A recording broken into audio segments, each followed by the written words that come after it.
Se llama millennials a los jóvenes nacidos entre 1982 y 1995. Se los conoce también como la generación del milenio o la generación Y. Crecieron con la tecnología, es por ello que no conciben un mundo sin internet. Lo digital los atrae tanto que 9 de cada 10 usan con frecuencia la cámara. Tienen grandes objetivos y los impulsa el éxito. Buscan ocupar los mayores puestos en sus lugares de trabajo, modificar costumbres y transformar de esta manera la sociedad. En este programa nos meteremos en la cabeza de los millennials, analizando con expertos qué pasa en su cerebro. Ingresa con nosotros a este maravilloso mundo de Mente Millennials. ¿Te pasó alguna vez que te acordás de una conversación que tuviste con algún amigo o amiga, pero no te acordás de aspectos secundarios como el lugar donde charlaron, la ropa que tenía puesta el interlocutor o si hacía frío o calor? A lo largo de toda nuestra vida, nosotros nos centramos en algunos estímulos que son esenciales e importantes, e ignoramos otros que no son tan importantes. A este proceso se lo conoce como la atención y está relacionado íntimamente con la memoria. En este capítulo de Mente Millennials vamos a analizar cómo funcionan la atención y la memoria en el cerebro de los jóvenes millennials. Cintia, ¿cómo se define la atención dentro de las neurociencias? La atención es un proceso cognitivo superior, al igual que la memoria, el lenguaje, ¿sí? Y que nos permite a nosotros enfocarnos en un estímulo, dirigir nuestra conciencia a ese estímulo, evitando, ¿sí? O sacando de foco todo el resto.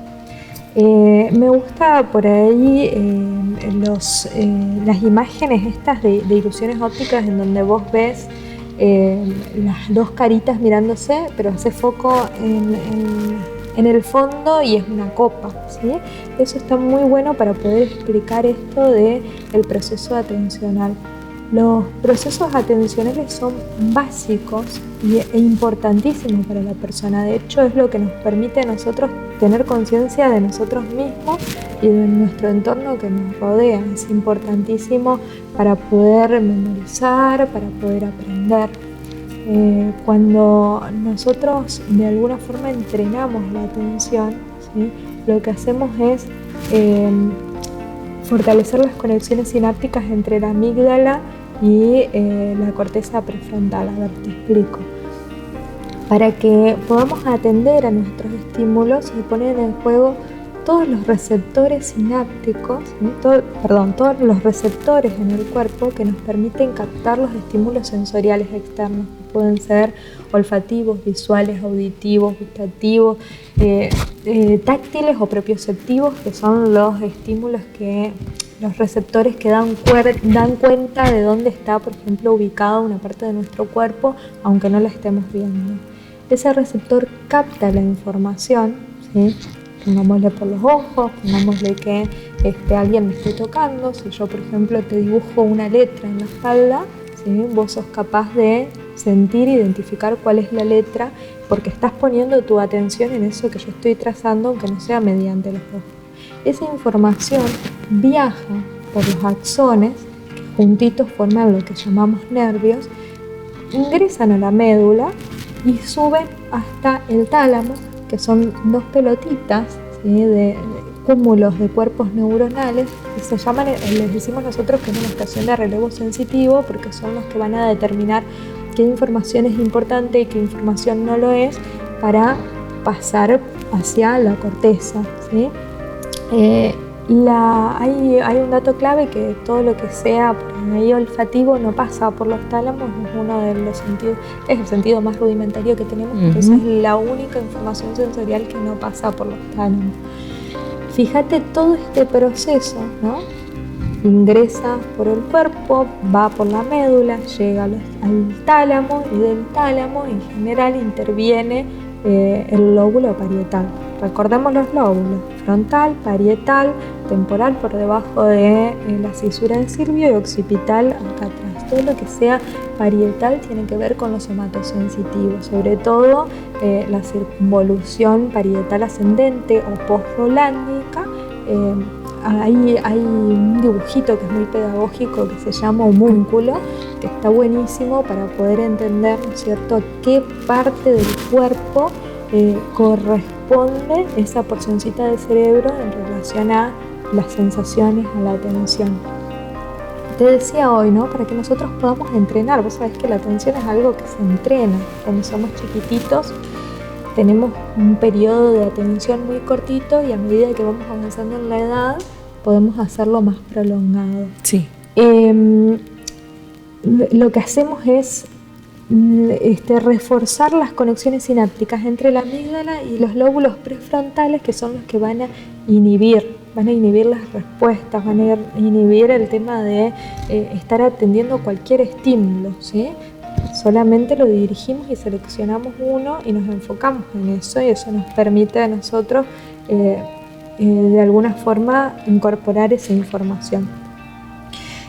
Hay una estrategia que es muy novedosa y que me parece importante también compartírtela en relación al entrenamiento atencional, que es el mindfulness, ¿sí? El mindfulness es una técnica de meditación que en verdad es muy antigua, tomada del hinduismo, pero despojada de las bases filosóficas, y que tiene que ver con la conciencia puesta en el aquí y ahora, ¿sí? Entrenamos a la atención para que no esté enfocada en todo lo que nos decimos internamente en nuestra cabeza, sino que podamos estar fuera del piloto automático, presenciando lo que estamos sintiendo en este momento. Bien.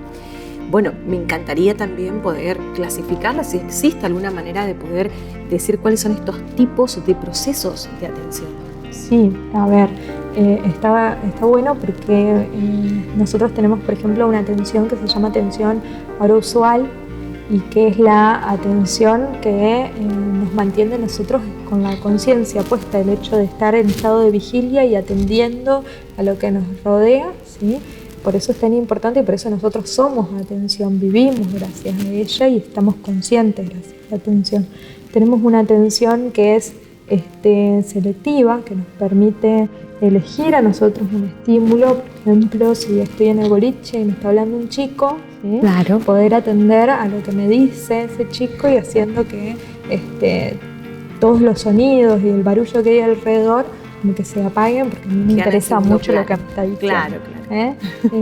Claro. Otra forma de atención es la atención dividida, por ejemplo, que ya habíamos visto la vez anterior que no se puede dividir, no puedo estar en mi mente y en mis sentidos al mismo tiempo, por eso las bases del mindfulness, ¿sí? Pero sí puedo alternar entre una y otra, siempre que no sean complejos, porque por ejemplo yo creo que mi marido sí puede cruzar la calle y masticar chicle, ¿sí? Sí. Hay otro tipo de atención que es la atención sostenida y que es la que usamos, por ejemplo, para estudiar o para ejecutar un instrumento, y que nos permite estar con la conciencia enfocada en ese estímulo por mayor cantidad de tiempo.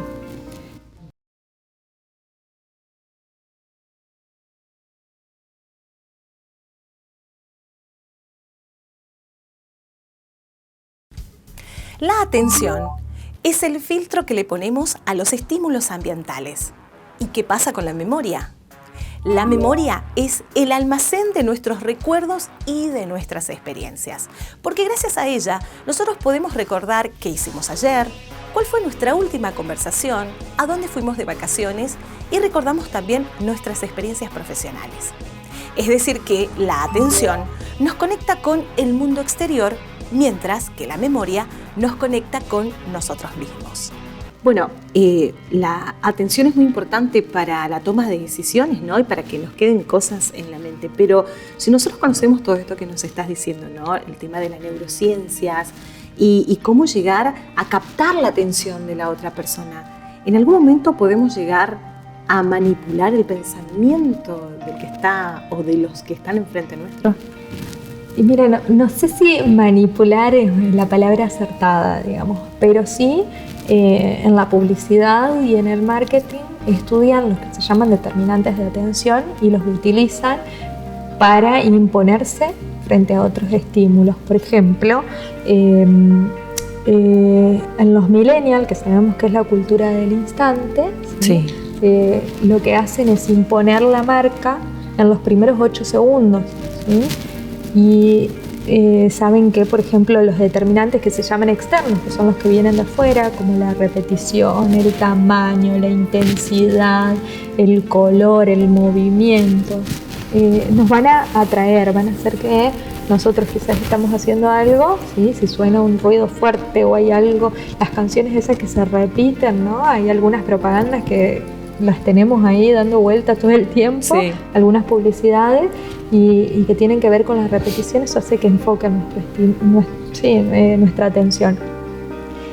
Algo que se está usando mucho ahora son los determinantes internos de la atención y que se está haciendo uso porque también saben que los jóvenes, por ejemplo, si no es un contenido educativo o un contenido que vaya acorde a nuestros valores vitales, en general tendemos como a cambiar, a pasar, ¿sí? Entonces se enfocan en cuestiones emocionales, tratan de llegar a lo que nos gusta, a lo que nos atrae, a lo que nos atrapa. Hacen mucho uso de temas como la familia, los viajes, el futuro, la independencia y bueno, eso hace que nuestra atención no sea manipulada, pero sí atrapada, ¿sí? O redirigida hacia lo que ellos están buscando. Otras formas son, por ejemplo, los ilusionistas o los magos, claro. ¿Sí? Que lo que hacen es, a través de factores de distractibilidad, hacen que nuestra atención se desenfoque y cambian el estímulo, ¿sí? Cuando no nos estamos dando cuenta, está fuera de nuestra conciencia. Claro que sí. Bien, hablemos de la memoria. ¿Qué es la memoria? Bien. Bueno, la memoria, al igual que la atención, es una capacidad cognitiva superior en los seres humanos y que es esa capacidad, o sea, cuando nosotros hablamos de memoria estamos hablando de recordar, ¿sí? De evocar hechos que pasaron en el pasado. Ahora bien, te digo que nosotros somos memoria, ¿vale? Porque esto que yo te estoy diciendo ahora en este momento está en el pasado. Claro. Es decir, que nosotros vivimos, experimentamos la vida gracias a la memoria. Lo que yo estoy diciendo en este momento no solo está en el pasado, sino que llega a tu cerebro milisegundos después de que yo lo dije. Es decir, necesitamos continuamente de la memoria operativa de trabajo para poder vivir en el mundo que nos rodea. ¿Y cómo se forma esta memoria, Cintia? Bien, está buena la pregunta porque nosotros necesitamos, primero que nada, de esto que hablábamos anteriormente, que es de la atención. Bien. Poder atender a los estímulos. No hay forma de que vos recuerdes nada si no le prestaste atención antes. Claro, ¿sí? Claro. Una vez que captó mi atención, necesito codificar esa información que va a mi memoria a corto plazo y cuando se repite o está relacionada a un estímulo emotivo, puede pasar a una memoria a largo plazo, puedo yo evocarla. Y también hay algo que es muy interesante, que es que cuando yo lo digo, lo pongo en palabras o lo repito, esa memoria también se va transformando y va cambiando algunas cosas. Viste que, no sé si te pasó que cuando contás una historia muchas veces ya no te acordás si fue así o fuiste cambiándole en el transcurso del tiempo, todas esas cosas. Y hay algo que es clave y que también es parte del proceso mnésico, de memoria, que es el olvido, ¿sí? Los olvidos son algo benigno, propio y necesario también para poder seleccionar la información y fijar el contenido que necesitan. Bien, hablaste de la memoria a corto y largo plazo. ¿Podés profundizar un poquitito más? Sí, claro. Bien, en relación a el tiempo que se instala la memoria, que más que se instala, que nosotros usamos esta memoria, vamos a tener una memoria que es a corto plazo y que puede ser una memoria, también se le llama operativa o de trabajo, y es la memoria que dura apenas unos segundos y que nos permite a nosotros procesar información. Por ejemplo, yo te digo un número, 510845. ¿Lo podés repetir? Sí, 510845. Perfecto. Cuando lo repetís, te pregunto, ¿qué utilizaste? ¿La vista, es decir, configuraste el número como en una pantalla o a través de lo auditivo? Y lo escuché y lo llevé a la memoria para visualizarlo. Genial, esa es memoria de trabajo utilizando lo que se llama bucle fonológico. Hay algunas personas que necesitan visualizar el número, verlo, y eso se llama pizarra visoespacial. Hay otro tipo de memoria a corto plazo también, que es la memoria priming, se llama, que es una memoria que es prácticamente inconsciente e involuntaria, en la cual no nos damos cuenta. Por ejemplo, si yo te pregunto algo a lo que no le hayas prestado atención, por ejemplo, ¿qué tenía puesto tu novio hoy? ¿No? Y capaz que ni le prestaste atención, pero te acordaste, hoy se puso la remera que yo le regalé en su cumpleaños, ¿sí? Claro. Son memorias a las que no les prestamos atención, pero quedan grabadas sin querer. La memoria a largo plazo, como te decía recién, son memorias que pueden ser semánticas, que pueden ser procedimentales, que pueden ser autobiográficas, ¿sí? Y es decir, que las puedo ejecutar o las puedo poner en palabras. Cuando las ejecuto se llaman también memorias implícitas, ¿sí? Y cuando las pongo en palabras son memorias declarativas. La memoria a largo plazo es una memoria de corto plazo que se repitió, a la que le pusimos mucha atención, a la que le pusimos un contenido emocional importante, ¿sí? Y que la fuimos evocando reiteradamente, entonces se consolidó y pasó a ocupar este lugar. Una memoria a largo plazo es una memoria que puede durar quizás toda la vida. Bien, esto de la memoria a largo plazo sucede con respecto a la formación, cuando uno quiere estudiar una carrera y ese conocimiento lo tiene que repetir, pero es lo que le apasiona a la persona que estudia, es como que la parte de la emotividad entra en juego y es una memoria también mucho más que queda en la persona. Sabes que te voy a traer un autor que se llama Osuber, que él plantea que para que vos puedas anclar ese aprendizaje, ¿sí?, necesitas haberlo asociado con un aprendizaje anterior. Es decir, vos necesitas traer a la memoria o evocar cuestiones que ya habían sido aprendidas para que puedas a partir de eso construir algo nuevo y diferente, ¿sí? Es decir,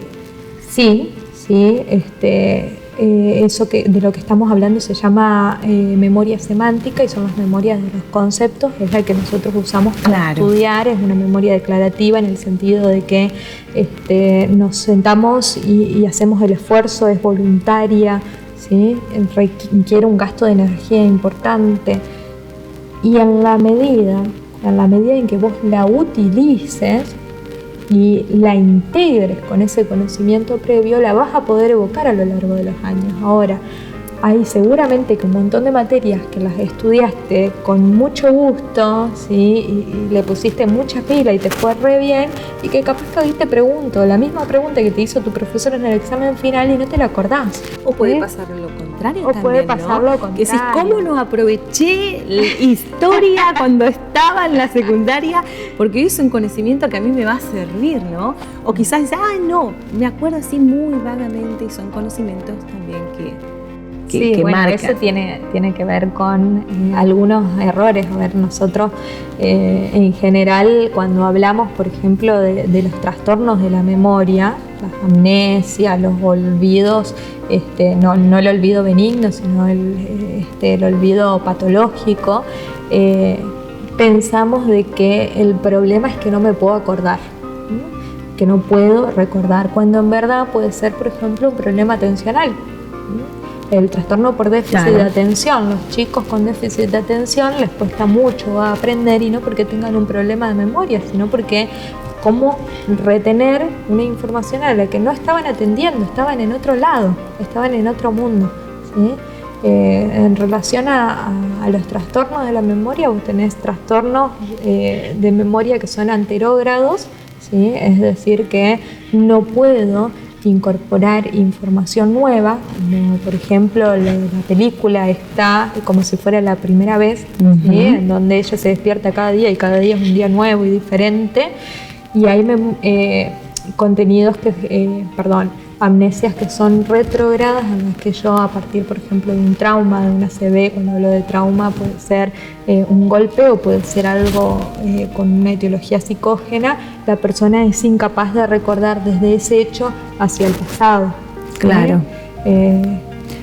Bueno, sí, suele pasar también. Hay series conocidas como Inolvidable o Imborrable también.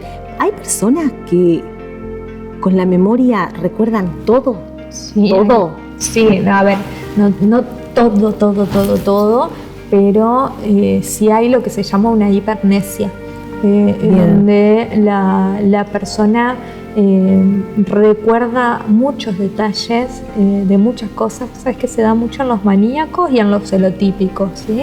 El hombre celotípico se va a acordar de con qué te pusiste cuando saliste, qué olor tenías, por qué miraste para aquel lado cuando pasó aquel. O sea, de todos los detalles va a estar atento y se los va a acordar. ¡Wow! Así que ojo con los celotípicos. Pasa, por ejemplo, cuando te encontrás con tus grupos de, bueno, no soy millennial, pero con tu grupo de compañeros del colegio, que hay uno que siempre se acuerda más de cosas que otros, pero en mi caso tengo una compañera que se acuerda me sorprendió, hasta los signos del zodíaco de cada uno de nosotros. Y yo dije, ¡wow! ¡Qué memoria! La admiro. Y hoy con esto que me estás diciendo por ahí es como que... Evidentemente, a diferencia mía, la marcó para bien la secundaria esa chica.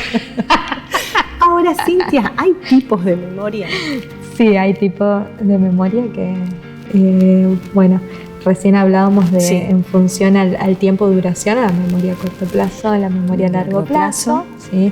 En función a si lo puedo decir o no, tenemos memorias declarativas y memorias implícitas, ¿sí? Y en función al contenido a recordar, vamos a tener, por ejemplo, memorias que son de procedimientos o ejecutivas, digamos, en donde estoy lavándome los dientes o manejando y necesito recordar. Sabes que ese tipo de memoria se asocia, últimamente se lo asoció mucho al cerebelo, que es otra parte del encéfalo que está situada más por detrás del cerebro y del tronco encefálico, ¿sí? Y que antes se lo asociaba a funciones que tenían que ver con el tono muscular o con el equilibrio.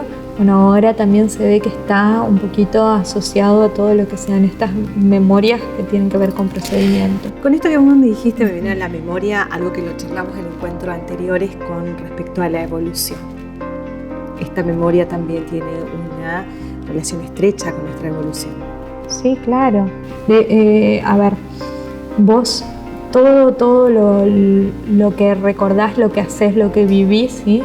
Tienen su componente filogenético, ¿sí? Y que tiene que ver, o sea, tu capacidad amnésica también de alguna forma es heredada.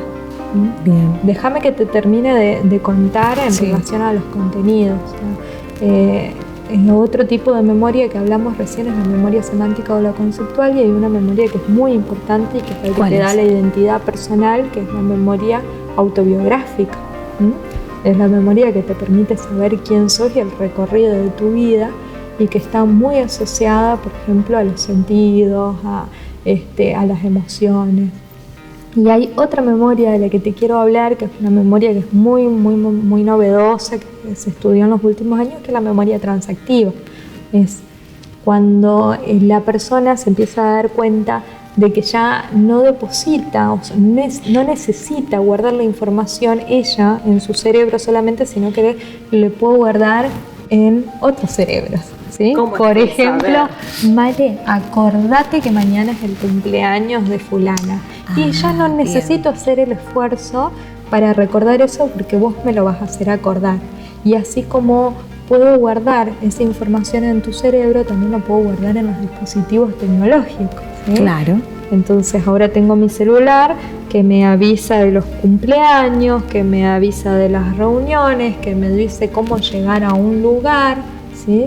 Y así también es como empieza a afectarse o a deteriorarse las estructuras cerebrales asociadas a la memoria, porque no les estoy dando uso. Claro. Hoy pudimos comprender que la atención es el estado de observación y de alerta que nos permite tomar conciencia de lo que sucede a nuestro alrededor. Y gracias a la memoria, tomamos conciencia de lo que somos nosotros mismos. Hoy, los jóvenes millennials se encuentran intervenidos por la tecnología y esto hace que las estructuras neuronales asociadas con la memoria se encuentren cada vez más deterioradas, ya que al programar todas sus actividades a través de sus dispositivos celulares, los jóvenes están perdiendo su capacidad de recordar. Es por ello que es tan importante y vital ejercitar la atención y la memoria para de esta manera poder experimentar la vida al máximo.